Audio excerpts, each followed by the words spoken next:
হাসির গল্প। ছেলে শ্বশুর বাড়িতে যাবে, বুদ্ধিশুদ্ধি একটু কম, তাই মা তাকে ভালো করে শিখিয়ে দিল। বলল, তোর শ্বশুরের অসুখ, তাই আগে তাকে গিয়ে জিজ্ঞেস করবি কেমন আছেন। উনি হয়তো বলবেন ভালো, তখন বলবি এটাই তো আমাদের কাম্য। তারপর তিনি কি পথ্য করেছেন জানতে চাইবি। তিনি কিছু একটা বলবেন, তুই তখন বলবি অতি উৎপাদীর পক্ষ রোজ গেলে তাড়াতাড়ি সুস্থ হয়ে উঠবেন আশা করি। তারপর জিজ্ঞেস করবি কোন ডাক্তারের কাছে চিকিৎসা করছেন। ডাক্তারের নাম শুনে বলতে পারবি তো দারুণ ডাক্তার, খুব তাড়াতাড়ি ভালো হইয়া যাবেন।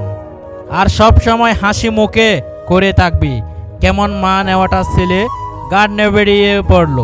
শ্বশুর মশাই রোগের জ্বালায় বিছানায় শুয়ে চটপট করছেন।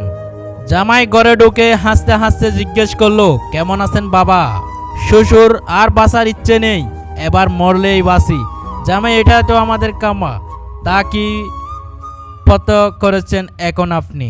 শ্বশুর বলল, চটে গিয়ে ঘোড়ার ডিম। জামাই, ভা ভা, অতি উপাদেয় পক্ষ রোজ খেয়ে যান, ভালো হয়ে যাবেন আশা করি। আবার হাসতে হাসতে, তাই কোন ডাক্তার দেখাচ্ছেন।